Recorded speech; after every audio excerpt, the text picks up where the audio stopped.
Crary from Amvest Capital, New York City. Welcome to today's Monday, January 9th, Regency Silver Corp live webinar. Regency trades on the venture as RSMX, Rio Sierra Mike X-ray, and as RSMXF. So add an F as in Frank to that on the OTCQB for you U.S. investors.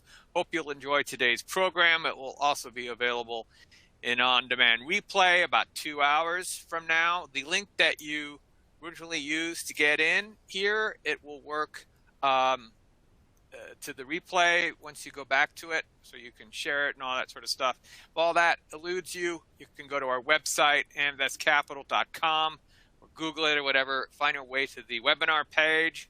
And in a few hours, it'll be there as well for that link as also. If you like what you see, we would love it if you could share this with people. Just highlighted that, and again, that same link will work. So give it to your friends and family and relatives and all that. Amvest, of course, is a New York-based specialist investment management and corporate finance firm. Based solely on the natural resource sector. This call is most definitely, absolutely, positively for informational purposes only, and it's not in any way a solicitation to buy or sell securities and so on. Please read this carefully. Have with us today Executive Chairman and Director Bruce Bragagnolo and the President and CEO Hishber Groenewegen. With that, I'm going to pass it over to you, gentlemen. You have, maybe 20 minutes, but whatever you have to do to take get the story across. Then we'll open it up to Q&A, which leads me to the most important, one of the most important aspects of our format. Send in questions, just type it in, plus the box there. Only we see it, and we'll incorporate it into our line of questions. Okay, gentlemen, you have the floor. Thank you. Great. Thanks, Gamble. I must say you're getting really good at pronouncing our names. It's not an easy thing. Yeah, it's a pleasure to catch up again. The last time we had a webinar was in the summer before we released our, what I would call spectacular drill results from our Dios Padre property in Mexico. And Dios Padre is a property that we've just recently exercised the option on, so we own it 100%, and we also acquired another 5,700 hectares around Dios Padre for that protection that's so necessary when you believe that you're drilling into a big system. So, as you can see from our cover, we drilled 4.7 grams per ton gold, 0.67% copper, and 23 grams of silver over 53.8 meters. And that's from our very first drill hole from our summer program. Now that is a 16-story building with mineable grade, and that included 36 meters, which is a 10-story building, of double the grade you need to be a profitable miner in Mexico. 6.84 grams of gold, 0.88 copper, and 21.8 grams per ton of silver. So our first hole knocked it out of the park, and we were, quite frankly, very pleasantly surprised by the grade of gold in that hole. It's very unusual to have that kind of gold grade in Mexico over that type of width. So we got the hole analyzed, and as of today, we have a drill that has arrived on site. The IP team is arriving for a new, deeper induced polarization survey. They're arriving on Wednesday. So it's going to be a hive of activity down there, which is all financed from the proceeds of our recently completed $2.15 million share-only financing. So we're fully funded for this work program, and we brought in a rig that it's a brand new rig. It could go down to past 1,000 meters because we finished our last hole at 500 meters in mineralization. So we brought in the big guns to go deeper. So we're very excited about this. We also will be publishing a new resource estimate in the very near future, just to incorporate the results of our summer drilling. And the indications are we've added a couple of million ounces of silver equivalent at slightly higher grade. So you'll see that sometime this week. There's our board of directors. I'm the executive chairman. Hespert is the CEO and director, and he's the co-founder of the Gold Arrow Fund and has been a director of the company from the start. Mike Thompson is a former lawyer and investment banker. He has a lot of contacts in the industry.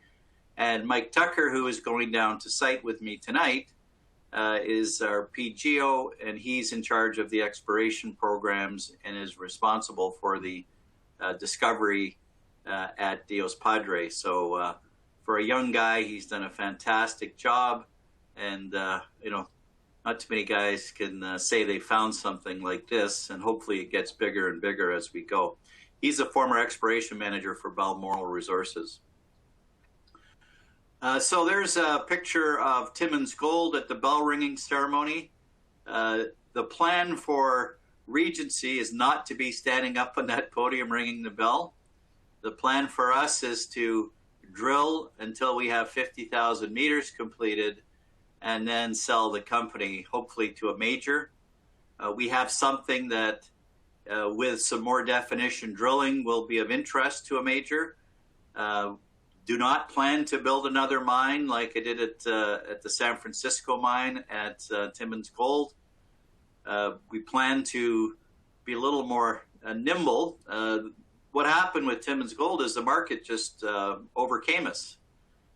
Much better to be a Silvermex Resources, which we took from IPO in 2006 to a sale for $175 million, or a Continuum Resources, which we merged with Fortuna Silver in 2004. So we want to shorten the time frame for an investor to reach the maximum value over time, the time value of money essentially for their investment in Regency Silver. And that's always been our stated goal. Dios Padre is in a very good area. You've heard recently about some violence in Mazatlan. Well, that's way south, and to what I can see, that's over now, but we'll see what happens there. We're up in the mountains, very nice area. Lots of mines in the district: Dolores, Mulatos, Pinos Altos, La India. It's a straight shot to the east from Hermosillo, where you have all of the major mining companies have their headquarters, and a lot of drillers and suppliers to the industry. This whole area through here is very interesting in that you have the kind of the bumping together of three distinct belts. You have the Mojave Sonora mega shear coming in from the desert. You have the copper porphyry belt coming down. It just extends past Dios Padre. From the U.S., you have 20 copper mines in the U.S. and you have 3 in Mexico. So there's more copper gold to be discovered in this area. And you also have the Sierra Madres coming up from down below, where we have the silver zones. So it's a very interesting area, very underexplored all the way through here. Most of the exploration has taken place in the mega shear, and certainly that's where I've worked for 10 years. But this is a much better area, as proven by our very first drill hole.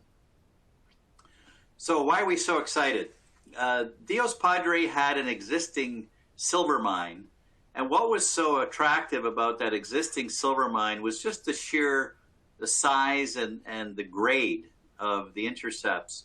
There's some 60-foot high working chambers in where the silver was extracted from the existing historic silver mine. So that had been well drilled. It had been drilled by First Majestic, by Silver Standard, and another junior drilled it. And they also ran some IP to see what might be to the north of the existing silver mine. and they drilled a couple of holes. They didn't really have a focus for their drilling. And we got the data. We worked very closely with the owner, and we did some infill drilling of our own. And where the revelation came in was when we reviewed the dip, when we got the modeling done and ran it through Leapfrog software, which is very good software for identifying trends of mineralization. You could see that the mineralization stair-stepped, and I've just found out that this webinar has a drawing feature, so I'm going to use that to show you the dip. So the dip is in this direction. So we looked at the IP. They hadn't had a lot of success drilling it before. We said, okay, we've got mineralization and structure going at dipping at a 45-degree angle to the north. We've got an IP anomaly, which is not coincident with the silver mine. This is a different anomaly. This looks like a copper-gold anomaly. Where should we drill? And the initial recommendation from our previous geologist was to drill like this. And we said, no, we need to drill back towards the existing dip and see if we can hit it at depth. And we did. We hit it right in here, right where we thought it would be. We hit a big structure. We went through a fault at 390 meters, and then we ended in mineralization and a fault at around 500 meters, which is the maximum depth of the rig that we had. And now we need to do a follow-up program. So we're going to stair-step up and down dip 50 meters and across in each direction to the east and west. We've got a 6-hole program planned. If we go deeper, it'll be good news. So we've got 3,000 meters planned. And the reason we're so excited is the model demonstrates to us that we're somewhere around a porphyry. And I was joking this morning with somebody about porphyries. I told my old geologist at Timmins Gold not to even mention a porphyry to me because everybody's talking about porphyries. And this is the first time in 20 years in Mexico that I can see a good shot at finding a porphyry. The very first time. And the reason for that is the model looks like we are halfway down into a brecciated system. And here's a piece of core from hole 2201 that demonstrates we have here's the host rock, just like the host rock fragment over here. We have it looks like they took the piece of core we have and then made the model rather than the other way around. This looks identical to what we'd be looking for over here. So we've got the breccia, and look at the grade of this, 7.2 grams of gold, 212 grams of silver, and 3.74% copper.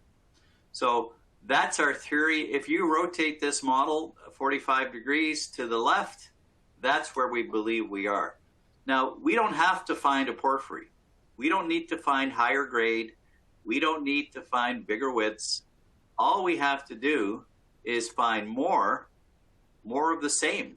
We just have to find more core that looks like this. So here is the old IP from the previous option holder. This is around 500 meters by 500 meters. In 500 meters by 500 meters of the exact same width and grade, that would contain, on a theoretical basis, of course, that would contain 5 million ounces of gold, 350 million pounds of copper, and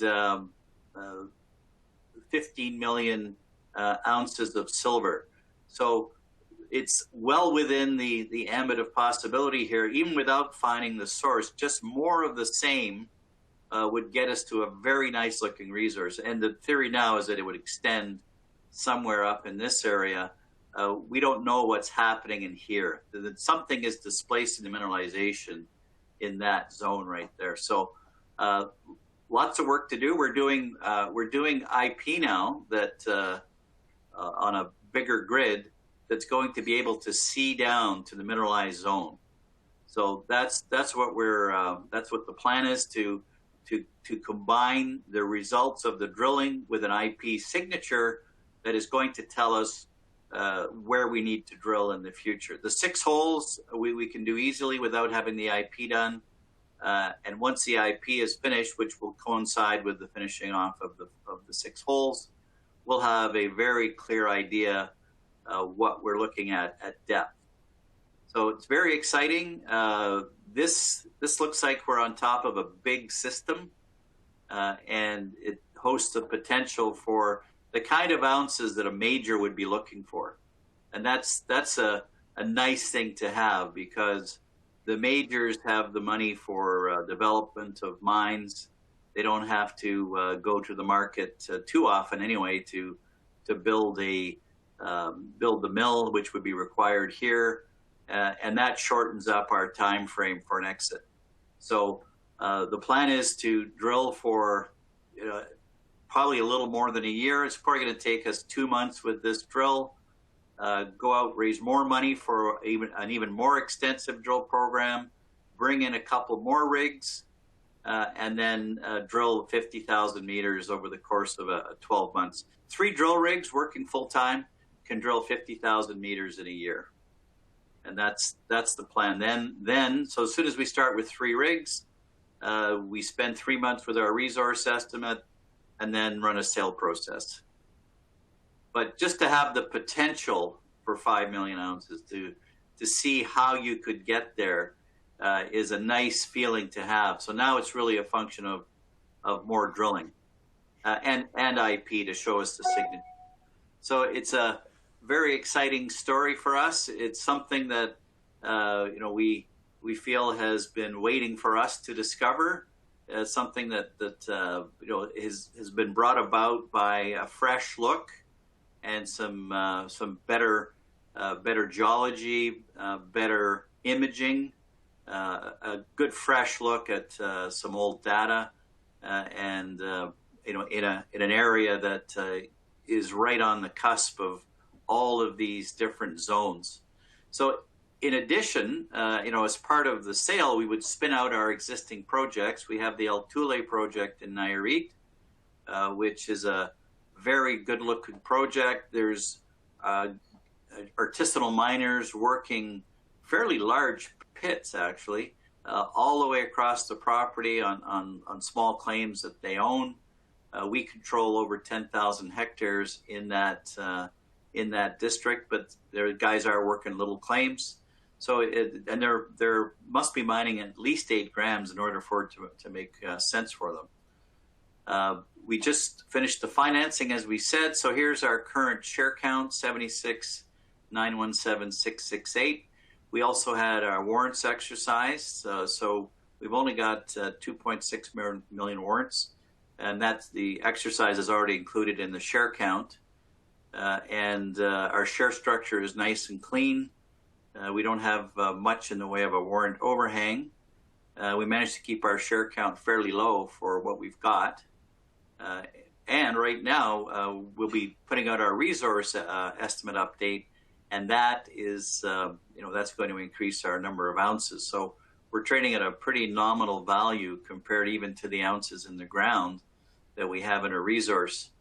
And here's that 500 meters we're talking about. It's not very far from the drill pad from Regency 2201 to the historic Dios Padre mine is not a big distance. We just need to get a little more of that by way of step-out drilling. And a structure that's 16 stories high isn't going to disappear in the course of 50 to 100 meters. That's a significant intercept. And from what I know of Mexico, there's more of that in the very, very close vicinity. So, exciting times for us. Hess, anything you'd like to add to that? No, it was pretty complete. I think the main thing is that we ended up in mineralization where we saw also the gold grades and the copper grades going up. and that because the drill was not strong enough, we could only go to a depth of 500 meters, but that will change now with the new drill that we just rented, and we'll be able to go down to 1,000 meters deep. So that kind of sums it up. Gamble, is there any questions from anybody? I got a few questions. Okay. Just ownership. Do you have this outright? What do you have a payment schedule? We'll start with that.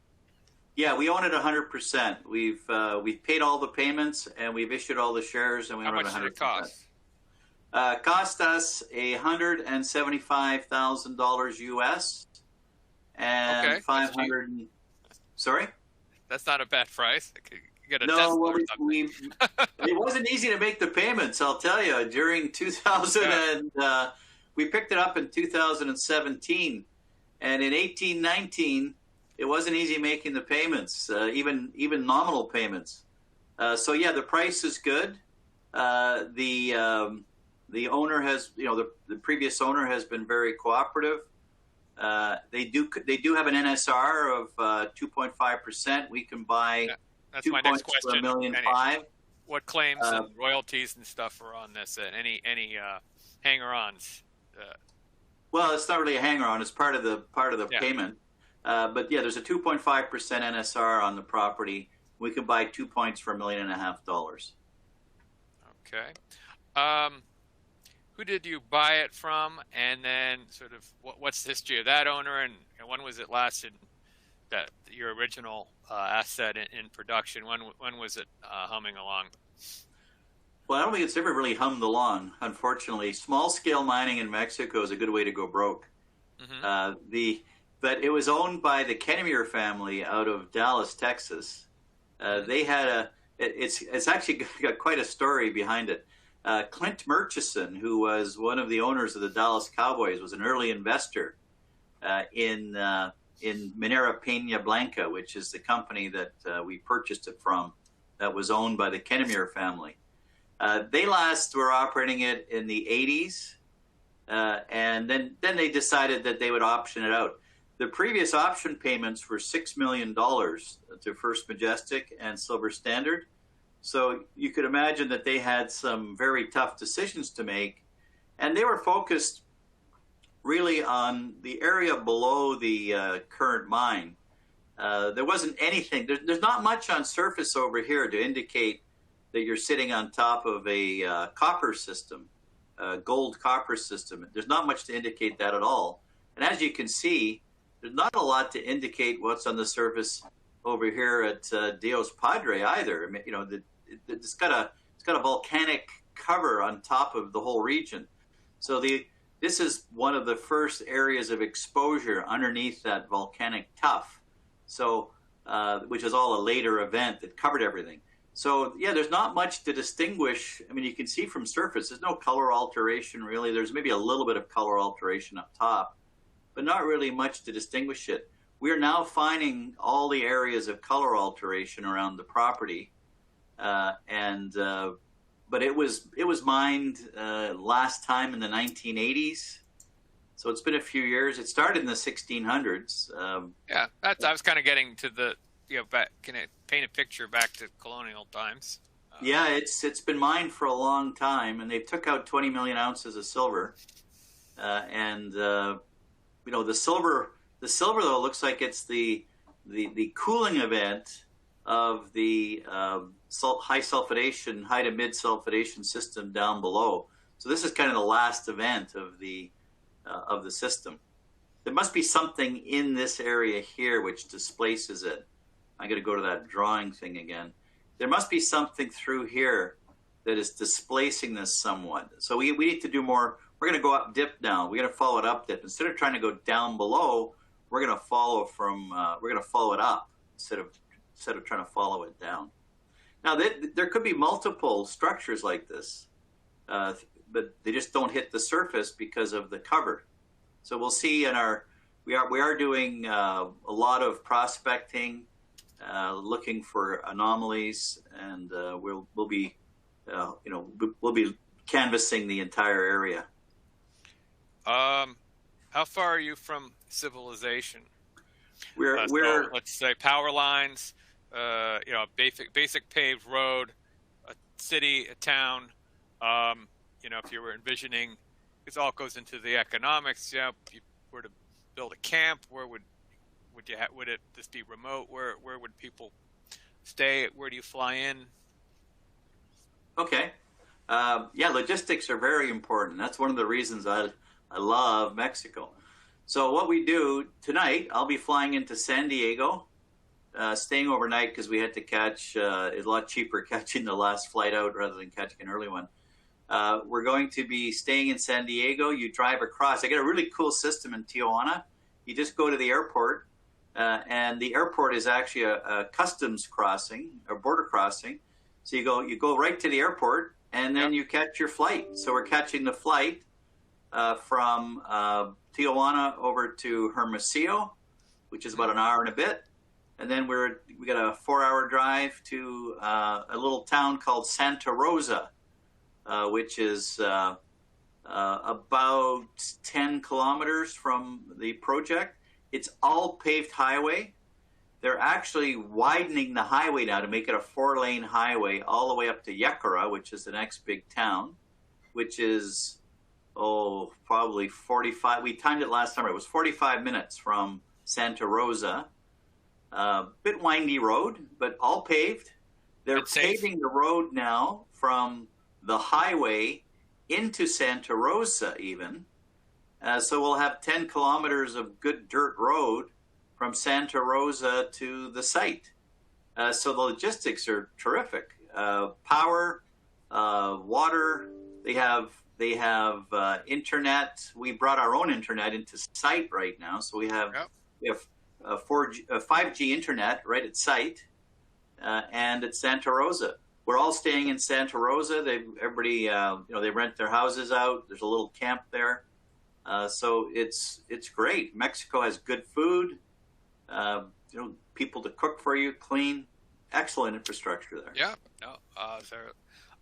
Last year on a mine tour, not too far away. Okay, so people got to see. You're going to drill, drill and raise. That's how the junior sector is done. Can you? I guess it seems like you're pretty confident that this model will work. I mean, the down markets and all that. How do we manage several years of drilling and raising? How do you envision getting through that? Well, first of all, nobody really knows about us right now. Yeah. The first thing is creating awareness. And it helps that I've had prior success in Mexico. So we're just starting with our outreach programs. We're going to be telling the story to a broader audience. And as our results come out and we show that this system is not just a one-hole wonder, then people will start paying more and more interest in us. We've had nothing but positive feedback from that hole. So a few more holes like that will really convince any skeptics that this is a large system. So you do work. You hope to add value with every dollar you spend. If you can add value for shareholders, then hopefully your share price goes up. Then you raise money and keep going. I mean, I've raised a ton of money in the past, and after you get through the retail, you start getting into the institutional side of things, and I've done that before with Timmins Gold. I know most of the institutions, I know the brokers, the analysts. That's actually where I have more experience than in the retail side. The retail is where you start. Yep. So. We've got experience in all aspects of this. I've done this before. I think what is important. Sorry, what I think is important also to mention is that we did a non-broker 2 million financing. Now we had a lot of wealthy investors from the UK come in, And next to that, we had a very known fund in New York come in, which normally doesn't invest at this stage. So our geologists talked to their geologists, and they liked it so much that they made the exception to invest already so early in this stage, which I think is a good stamp of approval of what we have. Hopefully we'll get the right side of this picture to look like the left side of the picture. So is that... Yeah, well, the good thing too, Campbell, is just to follow up on what Hess said there, we don't have a big warrant overhang. By doing it without shares, without warrants on the last finance, just shares only, doing it without warrants, we're not going to have to chew through a bunch of warrants to get our price higher. And secondly, as Hess also said, we don't have shareholders that came in on the financing that are going to be that need to sell in a short term. They're longer term investors, and the plan is that they'll stick with us through the sale. That's why they invested, and they don't need to sell. So our share structures have been actually strengthened by the last financing.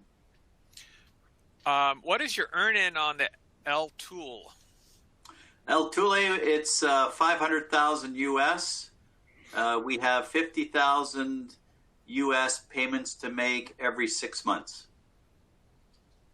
All right. I know the answer, but I'll turn it into a question. Otherwise, you don't have research on you, but hopefully you do one day. Generally in the junior space, when does Bay Street? What's the entry point for someone to start writing you up? When does that typically happen?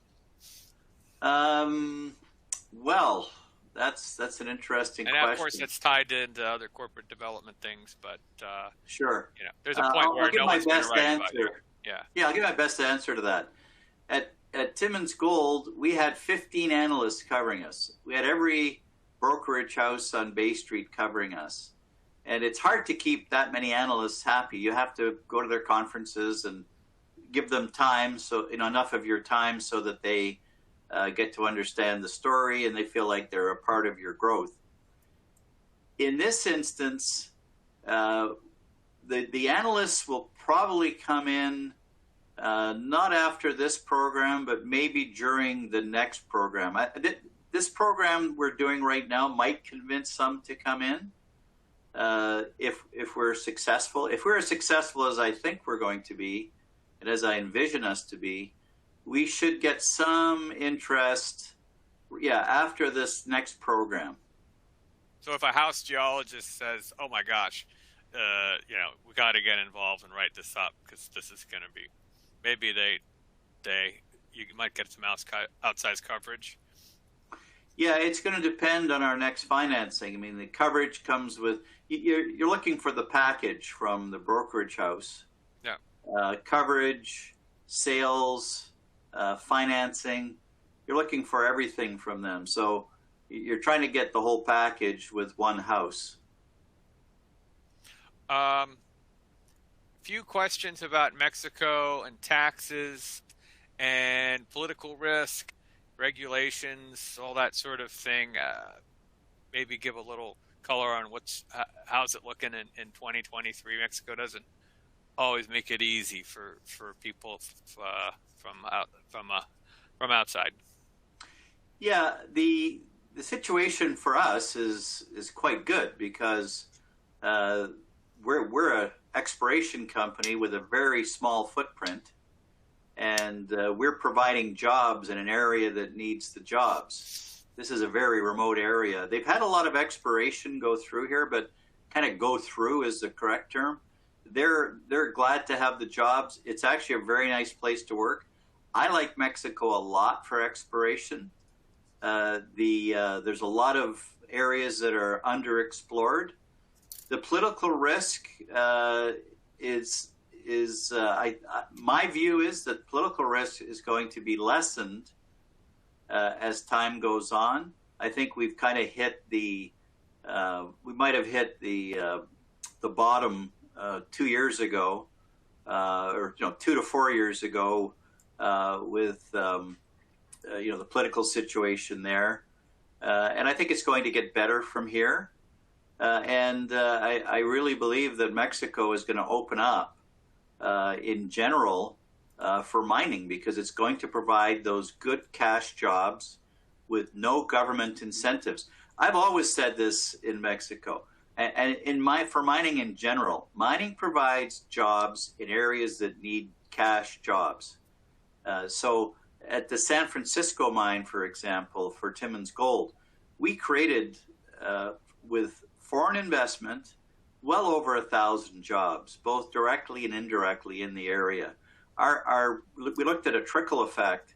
We must have put $50 million a year into the local economy, and we paid $30 million in taxes to the government as a producer. Now, as an exploration company, we won't be paying those taxes, but the taxes are 30% on income. So it's a 30% tax on income, and there's a 7.5% overall royalty from mining companies. Do you owe any type of tax, say in the transaction or anything, or you're free? No, and clear? No, okay. We're all free of that. Yeah. Okay. The difference, Campbell, also is I think we're an exploration company. We're not a production company, which is a big difference. So we're not that attractive, for a lot of people. Yeah, I mean, maybe there's an asset tax or a sales tax. I just had to ask. No. Understood. Then, I wish there was a slide that went in a little closer, kind of a regional map, because you've got some really interesting neighbors. Alamos, Agnico Eagle, Pan American. Everything's kind of close to you. How close is La India? And is that like a similar system? Would this make sense? Just speaking prematurely and blue sky, would this make sense to roll into La India? Or here, Mulattoes, and are you the missing link between La India and Mulattoes? What's the closeology here that might make some sense? Well, the good thing is that the companies around us are all large companies. Yeah. So La India is 45 kilometers from Dios Padre.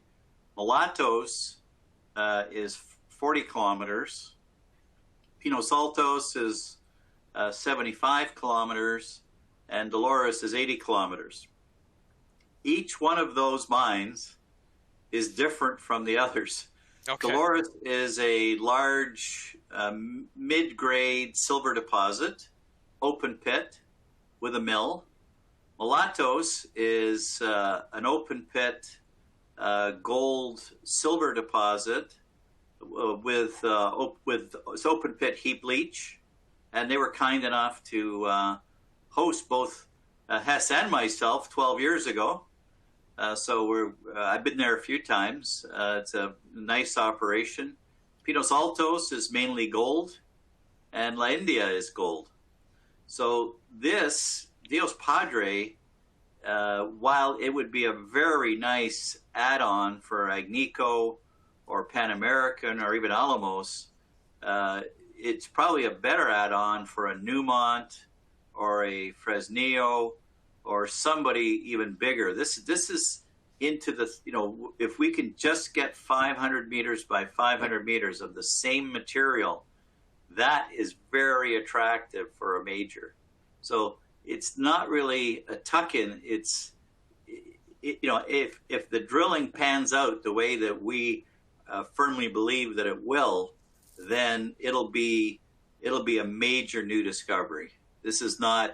It'll be far better than anything in the district. I mean, no reason why Pan American wouldn't want to put something there too. So absolutely, it's going to be a standalone mine. But people that know the area are more likely to be the purchasers. A lot of people know the name Silvercrest, Las Chipas. I guess you're on the early end of where they are? They're in construction or in production. Is that? Yeah, Silvercrest has been one of the stellar performers and one of the best stories of the last 5 years, along with Kirkland Lake Gold. They've done an outstanding job at Las Chispas, developing what I'm sure has surprised even them as a very good grade underground deposit. So it's quite remarkable. They're in production now. Yeah. And I'm sure they're minting money up there. They've done an exceptional job on discovery and also on building. They've got a lot of experience. They used to operate Santa Elena, which they sold to First Majestic. And I really couldn't figure out why they kept Las Chispas, but what do I know? They were adamant they were going to keep that. Right. And I got another question. Someone commented, may or may not be true, but some person read that Mexico is considering not permitting any new open pit mines. Is that true? Might that be an issue to your options? Well, we won't be an open pit mine. And this will be a very, very high grade bulk tonnage. Look at a 16-story building. That's bulk tonnage, underground mine. And have you read that the Mexican government is considering curtailing open pit? I haven't read that, no, but I've heard that, but only in the last day or two. I haven't read anything about it. Okay, fantastic. Could be an urban myth. It could be true. I have no idea. Very good. Let's turn it back to, can you help us build a timeline for this year in our head, very, very vaguely, what generally what should we expect this year, and why should we be paying attention? You got your money, you got your drills out. What should we be looking for?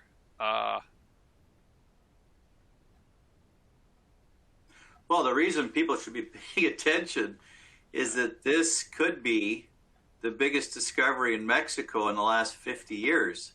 To find this type of grade over 35.8 meters and over 53.8 meters, that's a major structure.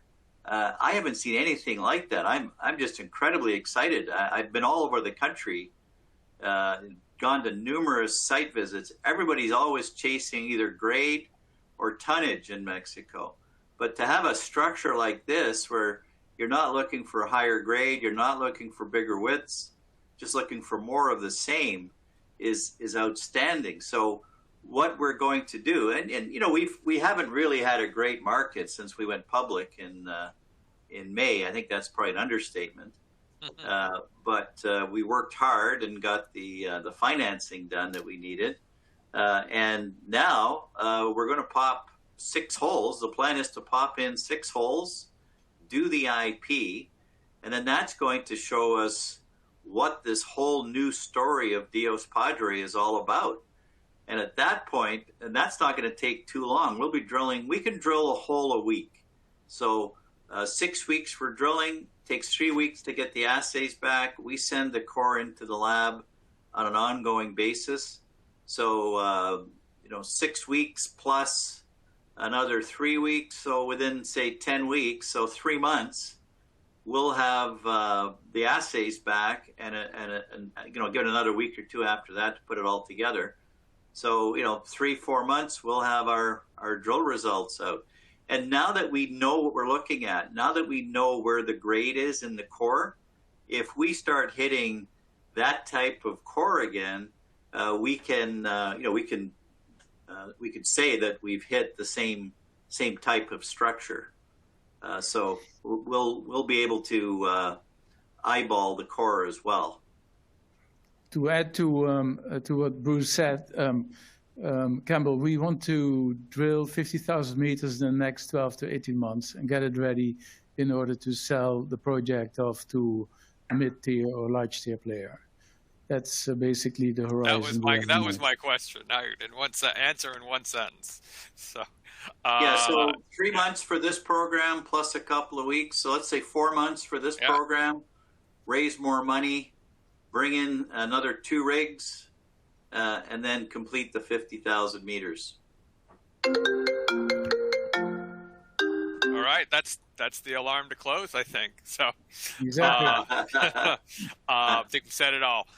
Thank you all for tuning in. For your great questions, feel free to reach out to me or management of Regency in an email or phone call or whatever. Something we're going to be following closely this year, working with very closely, getting the word out. So follow Regency Silver Corp, RSMX. Thank you. Thanks, Campbell. Thanks, Campbell. Thank you. Thanks, everybody, for in a few hours. All right.